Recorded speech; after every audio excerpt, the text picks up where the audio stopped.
Bonjour.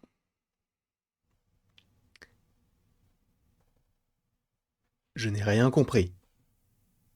Non pas que l'épisode n'était pas bien, bien au contraire, mais qu'est-ce qui... Pourquoi? Parce que là, on a un épisode qui va dans le sens de la TVA, et à la fin, ah, ils meurent tous. Il reste deux épisodes, hein. Je ne comprends pas. Alors, j'ai vraiment bien aimé cet épisode. Beaucoup l'avaient déjà vu, notamment la presse, ils avaient vu les quatre premiers. Et c'est bien beau d'avoir les épisodes en avant-première, en tout cas 4, même si bon, nous on en avait deux, donc on peut pas vraiment se plaindre, mais d'en avoir 4 quand tu les enchaînes et que tu dois attendre du coup 3 4 semaines avant d'avoir la suite, avec ça, premier degré, je ne sais pas pour vous, mais je ne sais même pas quoi en penser. Je, j'ai même pas de théorie. C'est-à-dire que là, il n'y a plus rien. Alors, bien sûr qu'il y aura toujours quelque chose, puisqu'il y a quand même pas mal de choses qu'on n'a pas vues, mais où vont-ils aller? Où vont-ils aller? Parce qu'il y a des scènes du trailer qui font référence à la saison 1 et notamment quand Loki revient, du coup dans la TVA, ou en tout cas arrive dans la TVA, juste après Avengers Endgame. Est-ce que la TVA existe encore? Est-ce qu'on va uniquement aller dans différentes temporalités pour survivre? Non, là c'est trop. Là c'est trop. Alors, évidemment, bon, ça contiendra des spoilers, je le mettrai dans le titre. Parce que je l'ai pas prévu, enfin je l'ai pas précisé là en début de vidéo, mais il y a à la fois beaucoup d'informations, mais t'as l'impression qu'en fait il n'y a plus rien du tout. C'est-à-dire que pour l'instant, le seul personnage qui reste en vie, c'est Ravonna Renslayer. Je comprends pas. Alors là, pour la prise de risque, ah là, ils sont allés au bout. Ça fait du bien, c'est cool. Je m'attendais quand même à un cliffhanger pour la fin parce que tout le monde en parlait sur les réseaux sociaux, donc je m'étais dit, ah, mais qu'est-ce qu'ils vont évoquer en vérité? Et tout le monde meurt. C'est ouf en vrai. Parce que, alors peut-être que pour ceux qui sont extérieurs à l'univers de Marvel, ils vont se dire, bon, ok, il y a deux épisodes en plus. Oui, mais qu'est-ce qu'ils vont raconter? Comment tu veux rendre logique tout ça? Parce que le truc, c'est qu'ils ne peuvent pas faire en sorte que 4 épisodes sur 6 dans la saison 2 de Loki, avec du Kang, de la TVA, du flux éternel temporel et du Loki, soient caduques. On ne peut pas uniquement te dire, et c'est même plus que 4 épisodes, puisque c'est aussi la saison 1. Est-ce que tout ça, c'était vraiment le plan de celui qui demeure? Est-ce que c'était son plan? Qu'est-ce qu'ils nous ont fait? Premier degré, je ne comprends rien. Enfin, la fin, en fait, le truc, c'est que j'ai compris l'épisode, je sais où ils veulent aller, ils veulent sauver ce cœur, et donc sauver la TVA, mais à la fin, on va y venir, hein, mais il y a... tout explose. Comment? Bref. On commence bien sûr cet épisode avec la citadelle des Kang, enfin la citadelle de Kang, ou en tout cas la maison, le manoir de celui qui demeure, donc qu'on avait découvert pour la première fois dans l'épisode 5 de la saison 1 de Loki, puisque je crois qu'on le voit à la toute fin de l'épisode, et après on y rentre notamment dans l'épisode 6, et donc on comprend, enfin grâce au pouvoir, ou en tout cas la technologie de Miss Minute, que eh bien, nous avons les différents personnages que sont donc celui qui demeure et donc la générale Renslayer à l'époque, qui n'était donc pas la juge, mais donc uniquement générale, ou en tout cas qui était au moins une agente de la TVA, eh bien ils collaboraient ensemble, voire peut-être plus si affinité, et par la suite, celui qui demeure sans crier gare va dire on efface tout. Pour quelle raison? Je n'en sais strictement rien. Est-ce qu'on aura la réponse dans cette série-là? Je ne sais même pas. Je ne sais, mais je pense que oui, puisque encore une fois, selon les trailers, on a une image de Ravonna qui est dans le néant. Donc on pouvait s'attendre à ce qu'elle soit à nouveau effacée et qu'elle puisse possiblement essayer de survivre à Aliot et donc au néant. Ça peut être assez intéressant. Est-ce qu'on reverra par ailleurs des Loki? Est-ce qu'on reverra d'autres variants? Ça sera assez intéressant de voir ce qu'on pourrait voir justement dans cet épisode-là. Mais en tout cas, ce qui est intéressant, c'est que oui, les deux personnages se connaissaient et oui, leur mémoire a été effacée. Donc oui, dans la TVA, le temps s'écoule. Mais de manière bien évidemment différente, mais il s'écoule quand même. Il y a un passé, un présent et un futur. Désolé si je suis un petit peu à l'ouest. En vérité, tu sais, il y a mon corps là, il y a mon esprit ici, l'épisode là. C'est-à-dire que je cherche encore des réponses alors que l'épisode est terminé. Ça fait, allez quoi, 5 minutes que je l'ai terminé. Bon, plus que ça, puisque il y a 5 minutes on était déjà en vidéo. Mais ça fait quelques minutes voilà, qu'on a terminé et je suis toujours un peu mais pourquoi? Je comprends pas. Mais c'est très bien parce que ce genre de sentiment, ça fait longtemps que je l'ai pas ressenti. Parce qu'avec des séries comme Secret Invasion où tout était prévisible, avec des séries comme She-Hulk, parce que vous allez me dire, tu mentionnes encore She-Hulk, mais oui, avant Secret Invasion, la dernière série en date, c'était She-Hulk. Donc je parle des dernières. Et on avait aussi Moon Knight qui ne m'avait pas forcément totalement plu et Miss Marvel qui était pas mal, mais pas parfaite, mais voilà. Quoi qu'il en soit, donc, cette série-là, je me dis, mais où est-ce qu'on va avec ça? Où est-ce qu'on va? On est obligé d'avoir une finalité à tout ça. Est-ce qu'il y aura la scène où on va avoir Loki qui va encore se téléporter dans plusieurs temporalités? Est-ce qu'on va avoir la scène avec le jet ski? Trop de questions, les gars. Trop, beaucoup trop de questions. Et donc, comme je vous l'ai dit, on a déjà cette scène-là avec la citadelle. Bien sûr qu'on retrouve Victor Timely. Les gars, ça c'est peut-être... Alors c'est pas un défaut parce que ça nous surprend, mais de voir qu'il meurt, ça fait déjà 3 Kang qu'on voit, 3 Kang différents qui meurent. Ça fait beaucoup, mais on verra par la suite. Quoi qu'il en soit, ce qui est très intéressant, c'est que celui qui demeure n'a pas tout dit dans la saison 1, puisque justement par rapport à cette scène-là, où on comprend qu'il a effacé la mémoire, il avait un plan derrière la tête. Pourquoi est-ce qu'il a fait ça? Est-ce qu'il s'ennuyait vraiment ou est-ce qu'il y avait une volonté derrière? On saura tout cela, en tout cas, je l'espère, dans l'épisode 6 de la saison 2. Mais pour le coup, je suis... Mais c'est même pas choqué, c'est que je ne comprends pas. Je suis vraiment dans la compréhension. Mais donc, Victor Timely, assez intéressant puisque c'est un personnage que bah, j'aime bien parce que en fait tu découvres au fur et à mesure eh bien parce qu'en fait le truc c'est que nous on est habitués tu vois à voir la TVA à avoir une temporalité entre guillemets différente dans le sens où nous on est en 2023 mais dans la TVA il y a une esthétique un petit peu années 70 et ils ont notamment des choses qu'ils n'avaient pas évidemment en 1893 date à laquelle vivait ce Victor Timely et par la suite, tu te dis. En fait, moi, c'est cette scène-là avec le chocolat chaud que j'avais pas compris, mais on y viendra un petit peu plus tard. Mais en tout cas, j'ai trouvé ce Kang-là, en tout cas ce variant, assez attendrissant. Parce que, justement, bah, il découvre plein de choses, il est apeuré, tout le dépasse. Donc tu comprends au cul, il a voué sa vie à être à ce moment présent. Mais qu'en est-il de lui? Qu'en est-il de lui? On va y venir, bien sûr. Et ça sera nécessaire de consacrer un petit temps sur ce personnage-là pour savoir est-ce qu'ils ont à nouveau, non pas gâché un Kang, mais est-ce qu'ils ne se sont pas tirés une balle dans le pied, même si, pour le coup, là, c'est utile, à la différence du Kang le Conquérant de Quantum Mania. Et ça vient aussi, non pas corroborer, mais à l'encontre des théories qu'on avait sur Kang le Conquérant, celui qui demeure, et celui-ci, donc Victor Timely. Là, on retrouve une Sylvie. Alors, je ne sais pas pour vous, mais j'ai vraiment l'impression que Sylvie et Loki radotent un peu.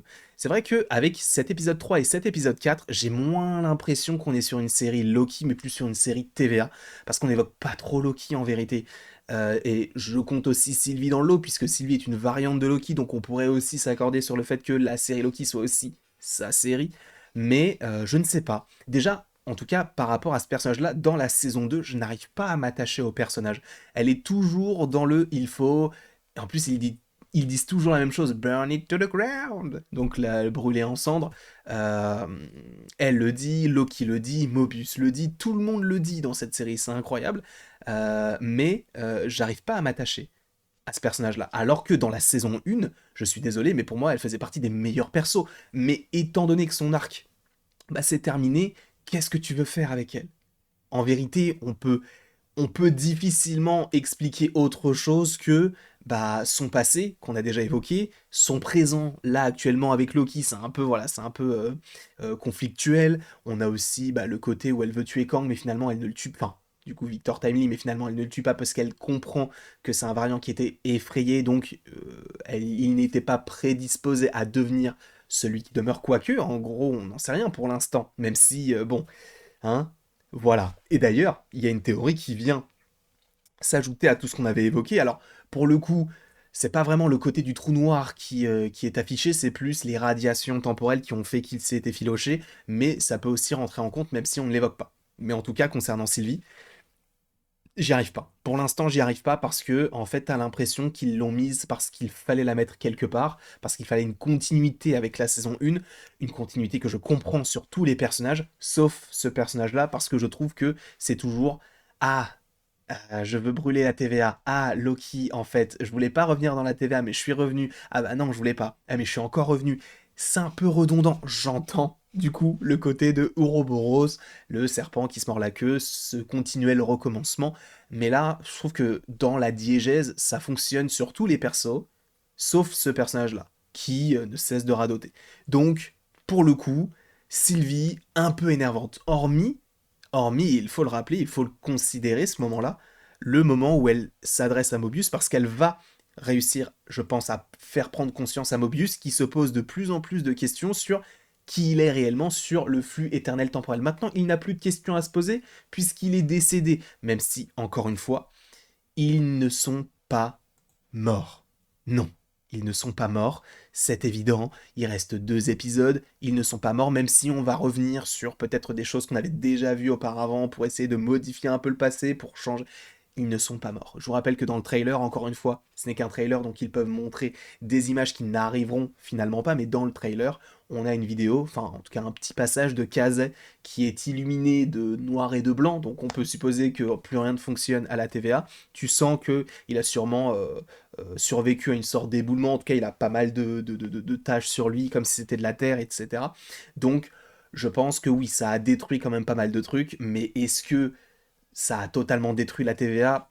Je n'irai pas jusque-là. Mais en tout cas, je trouve ça intéressant de voir, pour revenir à ce dialogue-là, eh bien ce dialogue qui va d'autant plus faire prendre conscience à Mobius que oui, il a une vie, parce qu'il est fan de jet ski, et c'est encore une fois quelque chose qu'on rappelle dans le premier épisode au moment où X5 va chercher Loki et va chercher donc Mobius.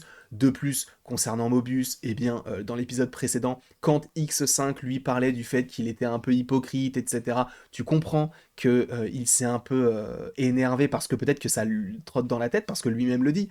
Vous pensez que je n'ai jamais pensé à ce que je devais faire dans ma vie, mais je peux pas y penser parce que je dois penser à la TVA. Et ce qui est intéressant, c'est que là, de plus en plus, il commence à lâcher prise. Parce que là, il se dit, bon, bah, on peut plus rien faire, donc allez manger une tarte. Enfin, allons manger une tarte.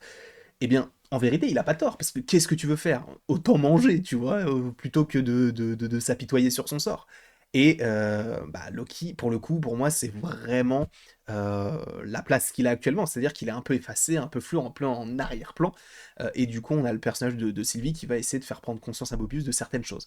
Après, bien sûr, bon, on a le moment où ils se parlent, et c'est là où j'ai trouvé encore une fois qu'il y avait cette redondance euh, dans les propos du personnage de Sylvie. Encore une fois, ça n'est que mon avis, je comprendrais totalement que vous ne soyez pas d'accord, mais moi, c'est vrai qu'elle m'a un petit peu énervé sur certains aspects, mais Loki part en fait un peu effacé, donc bah, c'est assez intéressant aussi d'avoir cette petite référence aux différents films, notamment de la phase 1, et notamment aussi de la phase 2, hein, puisque ça fait référence à Thor, Avengers et Thor, le monde des ténèbres. Donc quand il parle du fait que son frère ait été changé et qu'il comprend en fait que eh bien certaines personnes puissent changer. Enfin, c'est assez intéressant en tout cas ce dialogue-là. Ce sera aussi intéressant de l'évoquer dans des détails, même si en réalité là actuellement, je vous dis tout de suite, je n'ai vu aucun détail. Je pense qu'ils ont un peu skippé cette partie-là, ce qui n'est pas du tout dédommageable, enfin dommageable, dans le sens où bah, autant avoir un bon épisode plutôt qu'un épisode moyen avec quelques détails. Là, c'est un très bon épisode selon moi. C'est pas le meilleur, mais c'est un très bon épisode avec un énorme cliffhanger qui nous tease la fin, mais voilà, qui ne va pas directement terminer. cette saison 2 de Loki, même si du coup, ce petit côté avec les tartes, voilà, toujours un peu dans l'esthétique, on a toujours ce côté orangé, gris, orange, enfin, je l'ai déjà dit, orange mais vert, je trouve que ça fonctionne très très bien dans la série Loki, mais encore une fois, je veux plus de Loki dans la série Loki. Mais, encore une fois, nous verrons ça.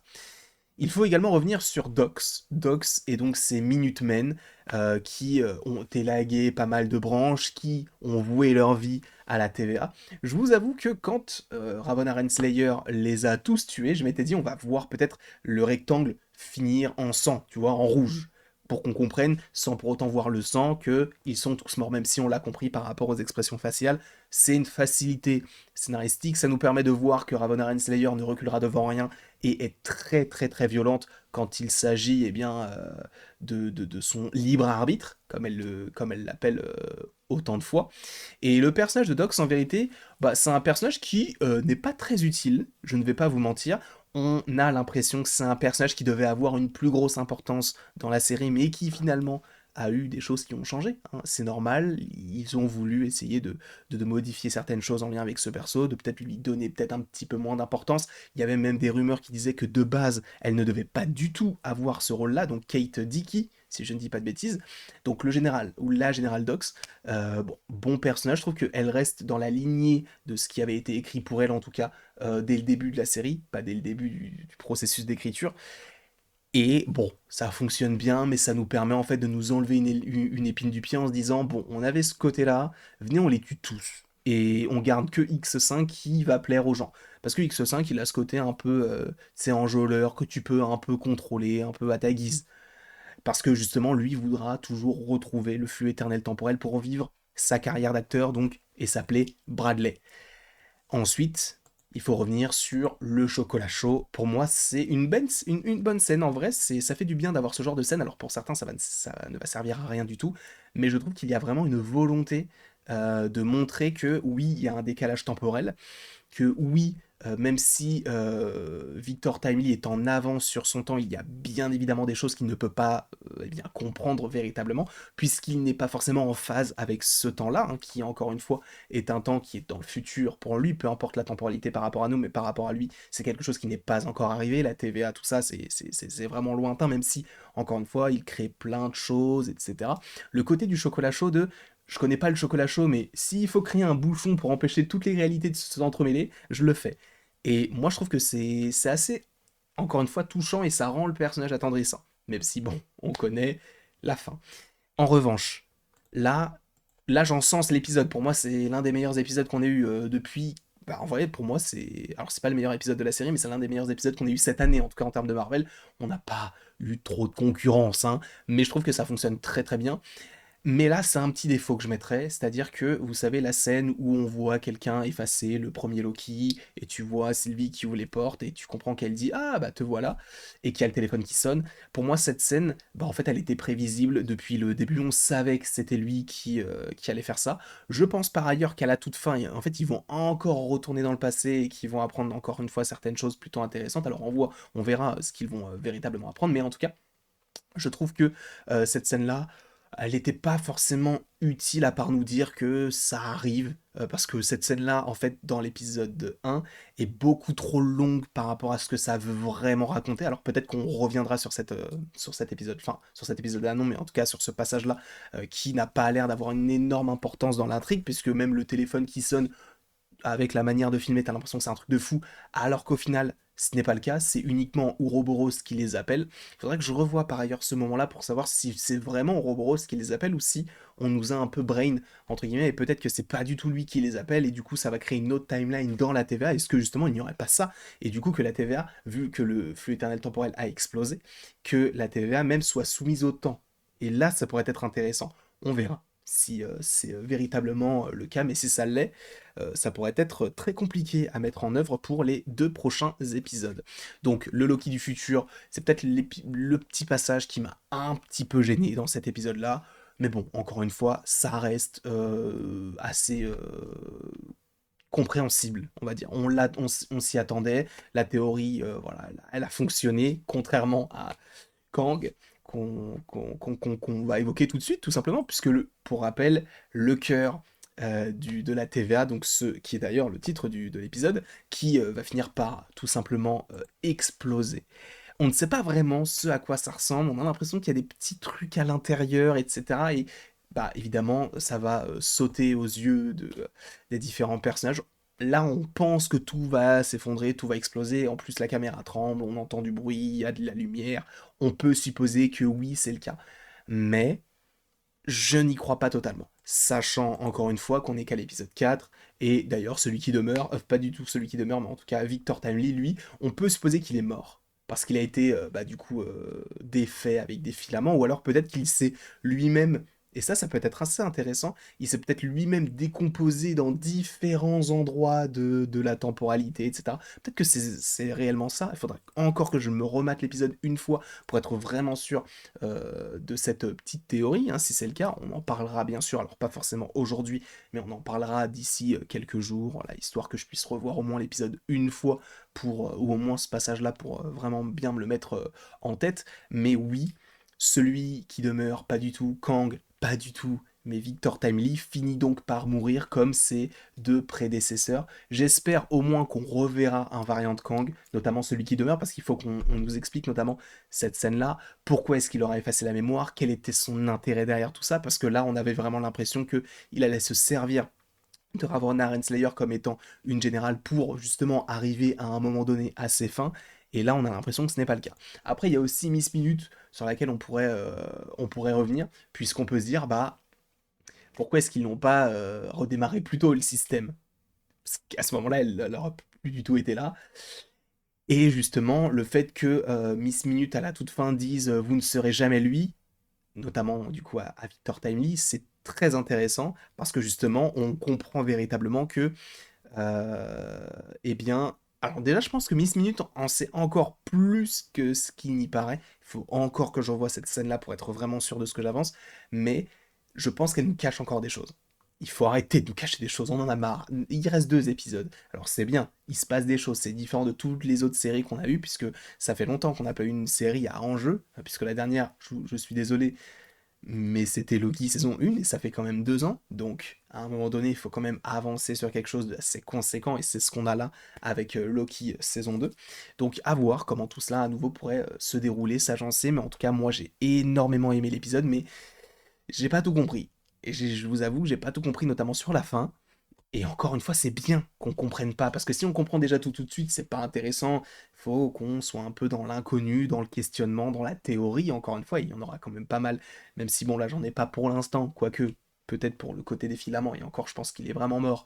Mais il faudra que je me remette un petit peu tout ça en place, que je réfléchisse un petit peu et on verra ce qu'il en sera concernant la suite. En tout cas, je vous remercie grandement d'avoir regardé cette vidéo. Ça fait déjà 23 minutes que je parle, la moitié de l'épisode quasiment. Un épisode d'ailleurs qui était assez conséquent, 51 minutes, comptant 2 minutes de Previously et de 6 ou 7 minutes de générique. D'ailleurs, la fin avec la musique, c'est assez anxiogène.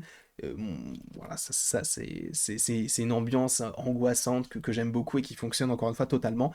Mais un petit défaut, c'est que je veux plus de Loki. Je veux plus de Loki qu'on connaît, nous, de Avengers Endgame, d'Infinity War, de Sylvie à la limite, mais faites un personnage un petit peu plus intéressant, mais Loki, il nous faut du Loki. Et je pense que là, avec le 5 et le 6, on va en avoir. Je pense qu'on va en avoir, et plus d'un. Si on a des variants, ça peut être intéressant, on en avait déjà eu un petit peu, notamment dans l'épisode sur le néant, mais ils peuvent continuer à le faire.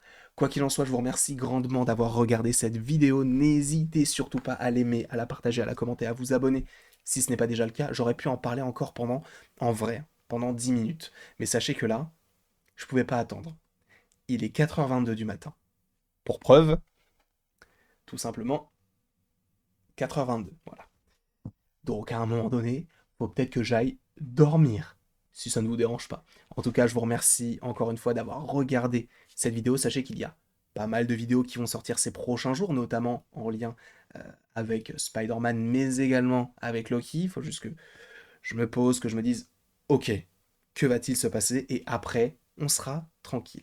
Je vous remercie à nouveau et il ne me reste plus qu'à vous dire à la prochaine pour la prochaine. Mon Dieu, un épisode de fou, avec des défauts, mais avec un cliffhanger juste incroyable. N'hésitez surtout pas dans les commentaires à me dire ce que vous en avez pensé.